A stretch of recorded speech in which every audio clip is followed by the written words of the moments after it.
Good morning everyone. In this tutorial we will see some important sorting questions. So let us start. The first question is, which sorting algorithm will take the least time when all elements of input array are identical? ये हमने अपने last video में भी किया था, जिसमें हमने comparison किया था सारी sorting algorithms का.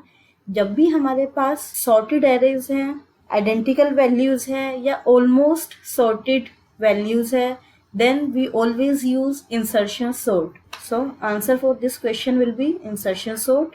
You have to sort a list L consisting of a sorted list followed by a few random elements. Important point क्या है? Sorted list है but there are few random elements. So we can say कि almost sorted list है. उस case में हमारे लिए most suitable sorting method कौन सा होगा? अभी हमने डिस्कस किया, that will be insertion sort. Next question है, अ sorting technique is called stable. तो बेसिकली हमें बताना है स्टेबल की डेफिनेशन क्या है. ये क्वेश्चन 2 बार आया, गेट में भी आया, इसरो में भी आया और बहुत इंपॉर्टेंट क्वेश्चन है. First is it takes order of n log n. Wrong. Stable का मतलब होता है अगर हमारे पास आइडेंटिकल वैल्यूज है तो उनका ऑर्डर चेंज ना हो. ठीक है, तो इसमें सेकंड है हमारे पास option, it maintains the relative order of occurrence of non distinct elements. Non distinct का मतलब है जो हमारे आइडेंटिकल वैल्यूज है. अभी मैंने आपको बताया है कि उनका ऑर्डर ना चेंज हो जो आइडेंटिकल वैल्यूज है. So it's correct answer will be option number B.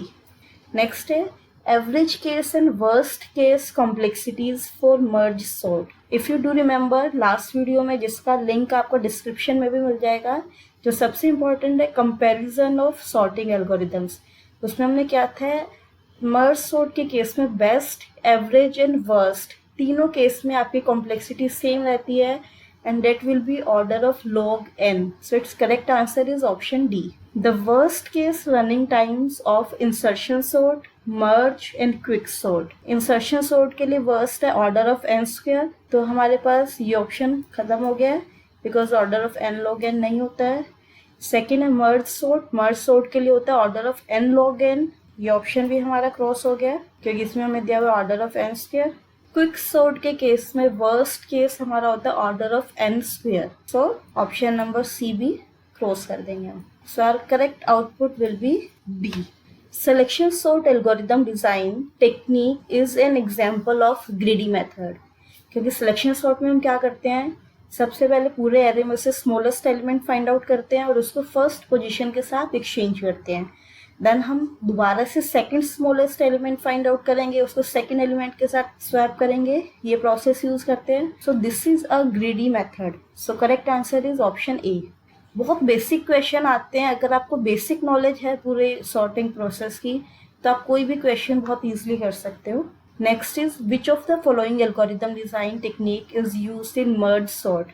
Merge sort and quick sort दोनों में हम यूज करते हैं डिवाइड एंड कंकर. ऑलवेज टू रिमेंबर, बहुत इंपॉर्टेंट है.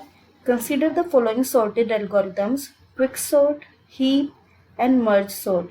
Which of them perform in least time in worst case.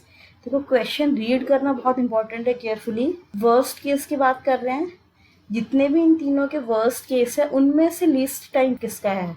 Quick sort में takes order of n square, heap sort takes order of n log n and merge sort takes order of n log n. तो basically option number 2 and 3 दोनों की same होती है. So it's output will be second and third only. ये बहुत important question है. Quick sort is done on 2 inputs shown below to sort in ascending order taking first element as pivot. अब हमें 2 list दी हुई है. एक लिस्ट है हमारे ये नंबर्स की जो असेंडिंग ऑर्डर में सॉर्ट की हुई है, एक है हमारी जो डिसेंडिंग ऑर्डर में रिवर्स ऑर्डर में सॉर्ट की हुई है. तो हमें ये बताना है कि C1 and C2 are comparisons for list 1 and list 2. किसमें ज्यादा कंपेरिजन्स होंगे. क्विक सॉर्ट में हमेशा याद रखना रिवर्स ऑर्डर में सॉर्टेड है या करेक्ट ऑर्डर में सॉर्टेड है. दोनों केस में हमारा वर्स्ट केस रहता है. तो for list 1 it will B worst case, for list 2 इसके लिए भी वर्स्ट केस रहेगा. जब दोनों के लिए वर्स्ट केस है तो हमारे नंबर ऑफ कंपेरिजन्स सेम होंगे क्योंकि हमारी जो लिस्ट डिवाइड होगी वो n-1 है 0 के फॉर्म में डिवाइड होगी. So correct answer is C. Next इससे रिलेटेड क्वेश्चन है, let P be a quick sort program to sort numbers in ascending order using the first element is pivot. Let T1 and T2 be the number of comparisons, जैसे last question में C1 and C2 लिया हुआ था. Made by P for inputs, इसमें हमें 2 input दिए हुए हैं. एक इनपुट हमारा जो है वो असेंडिंग ऑर्डर में सॉर्ट किया हुआ है और दूसरा जो है वो रैंडम नंबर्स लिए हुए हैं, इसमें कोई हमारा ऑर्डर नहीं है. तो इसमें किसमें ज़्यादा कंपेरिजन्स लगेंगे वो हमें फाइंड आउट करना है. जब भी हमारे पास सॉर्टेड या रिवर्स ऑर्डर में है, it takes order of n square, क्योंकि हमारा वर्स्ट केस होता है. जब भी हमारा रैंडम ऑर्डर में है, वो हमारा बेस्ट केस भी हो सकता है, वो हमारा एवरेज केस भी हो सकता है. इन एनी हाउ जो हमारा एवरेज या फिर बेस्ट केस है उसमें हमारे नंबर ऑफ कंपेरिजन्स कम होंगे as compare to worst case. So we will say T1 is greater than T2. Number of comparisons in list 1 will be more than number of comparisons in list 2. बहुत अच्छा question है ये. Always to remember, सिर्फ एक ही चीज़ याद रखनी है, चाहे रिवर्स ऑर्डर में हो या करेक्ट ऑर्डर में सॉर्टेड हो, क्विक सॉर्ट में हमारा वर्स्ट केस होता है. Okay, next question is which one of the following is the recurrence equation for the worst case time complexity of quick sort for sorting N numbers. इसमें हमें बताना है worst case में हमारा रेकरेंस इक्वेशन क्या होगी. सबसे पहले हमें पता होना चाहिए क्विक सॉर्ट के लिए हमारा रेकरेंस रिलेशन क्या है. ये हमने वीडियो में भी डिस्कस किया था, कंपैरिजन वाली वीडियो में. Tn is my total time. Tk है हमारा, अगर मेरे को एक एरे गिवन है, से दिस इज माई एरे, ये मेरा पिवट पॉइंट है, ये हमें 2 सब लिस्ट में डिवाइड कर रहा है. One sub list is of size k, then other sub list will be of size n minus k minus 1. देखो टोटल थे मेरे पास n एलिमेंट्स, इसमें k की मेरी एक अलग सब लिस्ट बन गई है, तो दूसरी लिस्ट कितने की बचेगी, n माइनस के. -1 क्यों करते हैं, जो हमारा पीवट एलिमेंट है उसको भी हम डिडक्ट करेंगे. सो सेकंड जो सब लिस्ट बनेगी मेरी वो बनेगी Tn माइनस के माइनस 1 और Cn है मेरा टोटल वर्क डन. तो ये मेरी रेकरेंस रिलेशन की है इक्वेशन. अब हमें वर्स्ट केस के लिए निकालना. वर्स्ट केस में क्या होता है, से दिस इज माई एरे, जो पीवट एलिमेंट है वो लास्ट एलिमेंट होगा या फिर फर्स्ट एलिमेंट होगा. तो जो मेरी लिस्ट बनेगी वो किस साइज की बनेगी, एक लिस्ट बनेगी मेरी n-1 की जो पूरा है, और दूसरी लिस्ट बनेगी 0 की. ठीक है, तो यहाँ हम क्या पुट करेंगे, t of n-1 plus t of 0 plus Cn. ये देखिए बी ऑप्शन में यही दिया हुआ है. सो ये रेफरेंस रिलेशन है हमारा वर्स्ट केस में for quick sort. Next question है इसी से रिलेटेड है. Consider the quick sort algorithm. Suppose there is a procedure for finding a pivot element which splits the list into 2 sublists, each of which contain at least 1/5 of the element. 1/5 of the element. तो basically इसमें हमें क्या बोल रहे हैं, this is my array of size n. वो pivot element कैसे divide कर रहा है कि इन दोनों में से कोई एक सब लिस्ट ऐसी है जिसका साइज है 1/5 ऑफ n. सो दूसरा जो मेरा पोर्शन बचेगा वो कितना बचेगा, 4/5 ऑफ n माइनस 1. अगर n मेरा बहुत लार्ज नंबर है तो -1 को हम इग्नोर कर देते हैं. So in this case my reference relation will be t of n/5 and t of 4n/5 plus n. So its correct output will be B. Next question is, suppose we are sorting an array of 8 integers into quicksort and we have just finished the first partitioning with the array looking like this. The pivot is not the 7 but it could be 9.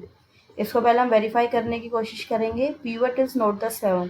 क्या 7 मेरा pivot value हो सकती है. Pivot value की हमारे पास सिर्फ 2 ही condition है कि उसके लेफ्ट में जितनी भी वैल्यूज है वो सारी छोटी होनी चाहिए और राइट में जितनी भी वैल्यूज है वो सारी बड़ी होनी चाहिए. तो क्या 7 इसको सेटिस्फाई कर रहा है, यस, क्योंकि 7 के लेफ्ट में जितनी भी वैल्यूज है, 3 वैल्यूज है 2, 5 एंड 1, वो तीनों छोटी है 7 से, और उसके राइट में जितने भी वैल्यूज है वो सारी बड़ी है 7 से. So option number 1 is wrong. Next option is the pivot could be either 7 और 9.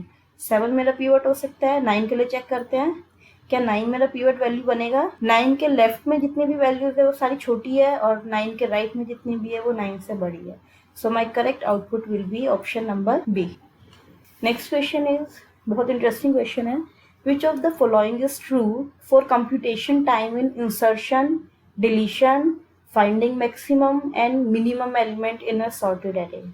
हमें एक सॉर्टेड एरे दिया हुआ है. सपोज ये मेरा सॉर्टेड एरे है. इसमें हमें चेक करना है हमारे अगर एक एलिमेंट हम इंसर्ट कर रहे हैं तो हमें कितना टाइम लगेगा, डिलीशन में कितना टाइम लगेगा, maximum and minimum element find out करने में कितना टाइम लगेगा। अब अगर मेरे को एक एलिमेंट इंसर्ट करना है, इट्स लाइक कि एरे में एक एलिमेंट इंसर्ट करना है, तो अगर मेरे को फर्स्ट पोजीशन पे एक और वैल्यू पुट करनी है तो मेरे को क्या करना पड़ेगा, लास्ट से सारी वैल्यूज एक एक शिफ्ट करनी पड़ेगी, क्योंकि इसको स्पेस बनाना पड़ेगा इसको पुट करने के लिए। तो इसमें हमारा कितना टाइम लगेगा, it will be order of n, क्योंकि मेरे पास अगर n नंबर्स का एरे है, स्टार्टिंग में एक वैल्यू पुट करनी है, तो वर्स्ट केस में it will be order of n। So option number A and option number B दोनों क्लोज हो गए हैं, सिर्फ ये दो बचे हैं। डिलीशन के केस में भी ऑर्डर ऑफ n होगा। कब होगा, अगर मान लो मेरे को 1 को डिलीट करना है, अगर 1 को डिलीट करना है तो सारे नंबर्स को एक एक पीछे शिफ्ट करना पड़ेगा। 2 को 1 की पोजीशन पे लाना पड़ेगा, 4 को 2 की पोजीशन पे आएगा, ऐसे जितने भी नंबर्स है सबको एक एक शिफ्ट करना पड़ेगा। लीनियर एरे है, so it will take order of n। Again सिर्फ ये दो ऑप्शन हमारे कट हो रहे हैं और कोई कट नहीं हुआ। नेक्स्ट है finding maximum and minimum element. अगर एक सॉर्टेड एरे गिवन है, उसमें से मैं मैक्सिमम और मिनिमम कैसे निकालूंगी। मिनिमम एलिमेंट कौन सा होगा, जो मेरा फर्स्ट एलिमेंट है, हमेशा फर्स्ट एलिमेंट होगा। एरे में गिवन है, अगर से एरे का मेरा नेम है a, तो उसका फर्स्ट एलिमेंट कौन सा होगा, a ऑफ 0। कितना टाइम लगेगा, order of 1। And same way maximum के लिए मेरे को कितना टाइम लगेगा, मैक्सिमम मेरा कौन सा होगा, जो मेरा लास्ट एलिमेंट होगा, it will also order of 1। So it's correct answer will be option number C. If one uses straight two-way merge sort algorithm to sort the following elements in ascending order, ये हमें numbers दिए हुए हैं, merge sort की बात कर रहे हैं, order of these elements after the second pass। merge sort के लिए हमें एक लिस्ट दी हुई है, वो पूछ रहा है सेकेंड राउंड के बाद मेरा आउटपुट कैसा दिखाई देगा। देखो फर्स्ट राउंड में वो क्या करेगा, जितने भी मेरे सिंगल सिंगल वैल्यूज है उनको दो दो की पेयर में बनाएगा और उनको सॉर्ट कर देगा दो दो की पेयर में। That will be my first round. दो दो लेगा और उनको सिर्फ इस लिस्ट के अंदर सॉर्ट कर देगा, लाइक फॉर 40 30, 30 पहले आएगा 40 बाद में आएगा। सो it will look like this. ये मेरा पास 1 है, पास 1 के लिए मेरी वैल्यूज है, सिर्फ सिंगल सिंगल वैल्यू को हमने पेयर में किया है दो दो के। सेकेंड पास के लिए हम क्या करेंगे, इन दो पेयर्स को लेंगे। अब ये मेरा एक सिंगल सब एरे है, दिस इज माई सेकेंड सब एरे, इन दोनों को कंबाइन करेंगे, ऐसे 4 9 30 40 को कंबाइन करेंगे और ये एज इट इज रहेगा। ऐसे करते हैं मर्ज सॉर्ट में। सो सेकेंड पास के लिए मेरा आउटपुट क्या आएगा, 8 15 20 47। Same way 4 9 30 40। बेसिकली हमको सिर्फ इन चार एलिमेंट्स को सॉर्ट करना है। अगेन हम इन चार एलिमेंट्स को सॉर्ट करना है और ये दो एज इट इज रहेंगे। This will be my second pass. तो आफ्टर सेकेंड पास मेरा आउटपुट आएगा ये। ऐसे ही थर्ड पास की अगर हम बात करेंगे, अगर हमारे पास क्वेश्चन होता तो हम इन 8 एलिमेंट्स को सॉर्ट करते हैं। सो अभी सिर्फ हमें सेकेंड पास की बात करनी है, so my output will be B. Simple question है, अगर आपके बेसिक्स क्लियर हैं, जितने भी एल्गोरिथम है, आप कोई भी क्वेश्चन इजीली कर सकते हो।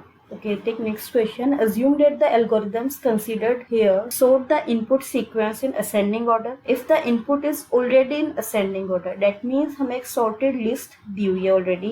Which of the following is true? Quick sort runs in order of n square time. बार बार हम एक ही बात कर रहे हैं। Quick sort अगर reverse order में है या already ordered है, वो उसका worst case होगा, and worst case is order of n square.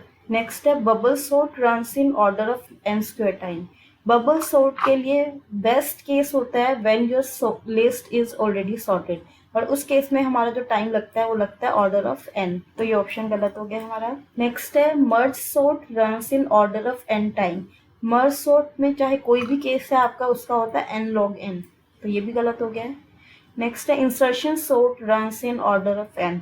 ये बिल्कुल ठीक है, ये आपका बेस्ट केस है इंसर्शन सॉर्ट के लिए जब हमारी लिस्ट ऑलरेडी सॉर्टेड है। So its correct output will be option D, 1 and 4 only. Assume that a merge sort algorithm in the worst case takes 30 seconds for an input of size 64. Which of the following most closely approximates the maximum input size of a problem that can be solved in 6 minutes? So basically हमें क्या given है, n है हमारा 64, ठीक है, और उस 64 के लिए हमारे पास टाइम कॉम्प्लेक्सिटी कितनी है, 30 सेकेंड। सो टाइम कॉम्प्लेक्सिटी मुझे कितनी गिवन है, 30 सेकेंड्स। मर्ज सॉर्ट के केस में टाइम कॉम्प्लेक्सिटी वर्स्ट केस में होती है हमारी order of n log n। सो बस मुझे वैल्यूज पुट करनी है। टाइम कॉम्प्लेक्सिटी है मेरी 30, order of n is my 64। अब जहां भी हमारा बिग O होता है, अगर हमें वो रिमूव करना है, ऑलवेज टू रिमेम्बर हम एक कांस्टेंट वैल्यू ऐड करते हैं, that will be c। So big O को हम रिप्लेस कर देंगे c के साथ, कंप्यूटेशन करेंगे। आफ्टर कंप्यूटेशन हमारे c की वैल्यू आएगी 5/64। डन। अब मुझे नेक्स्ट जो दिया हुआ है उसमें मेरे को इनपुट साइज निकालना है, डेट मीन्स n की वैल्यू कंप्यूट करनी है। टाइम कॉम्प्लेक्सिटी की वैल्यू मुझे गिवन है 6 minutes. So time complexity equals to order of n log n, क्योंकि हम मर्ज सॉर्ट की बात कर रहे हैं। 6 minutes equals to c into n into log n। 6 minutes को हमने सेकेंड्स में कन्वर्ट कर लिया है, c की वैल्यू पुट की है यहाँ हमने, और n log n as it is. जैसे आप इस पूरी वैल्यूज को सॉल्व करेंगे, you will get n equals to 512। So my correct answer will be 512। That's all for today. I hope आपको समझ आए होंगे क्वेश्चंस। इंपॉर्टेंट पॉइंट मैं बार बार रिपीट कर रही, सिर्फ एक ही है कि आपके बेसिक्स क्लियर होने चाहिए। अगर आपको बेसिक्स है तो आप कोई भी क्वेश्चन सॉल्व कर सकते हो। तो सबसे पहले आप सारे एल्गोरिदम्स पढ़ो, उनका जो भी कंपैरिजन है वो ज़रूर पढ़ो, क्योंकि कंपैरिजन करने से आपके मोस्टली क्वेश्चंस के आंसर मिल जाएंगे।